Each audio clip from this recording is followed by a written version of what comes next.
আজ সোমবার ২৭ জানুয়ারি ২০২৫, ১৩ মাঘ ১৪৩১ বঙ্গাব্দ, ২৬ রজব ১৪৪৬ হিজরি। জানিয়ে দিব আজকের দৈনিক ইত্তেফাক পত্রিকার শিরোনামগুলো। চাঁদাবাজি ও খুনোখুনিতে কারামুক্ত শীর্ষ সন্ত্রাসীরা, শীর্ষ সন্ত্রাসীদের জামিন বাতিল চাইবে পুলিশ। ছিনতাই চাঁদাবাজি হচ্ছে, তা অস্বীকার করছি না স্বরাষ্ট্র উপদেষ্টা।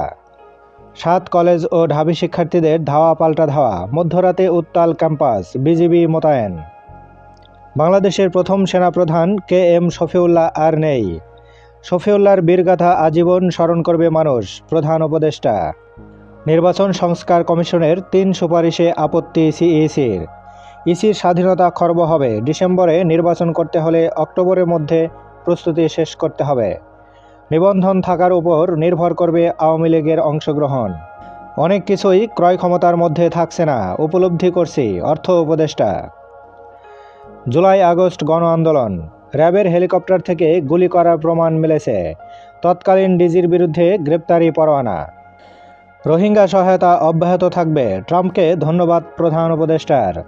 রোহিঙ্গা ইস্যুতে এবছর ঢাকায় আন্তর্জাতিক সম্মেলন, সহ আয়োজক জাতিসংঘ।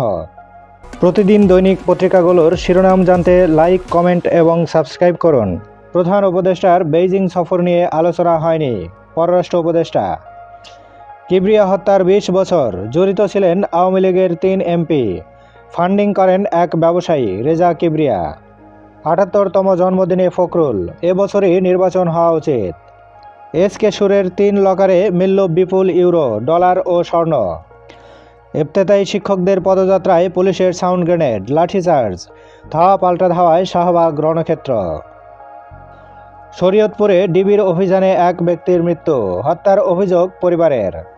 এলাকায় আধিপত্য নিয়ে দ্বন্দ্বের জের, রায়পুরায় আওয়ামী লীগের ২ পক্ষের সংঘর্ষে নিহত ২, আহত ১৫।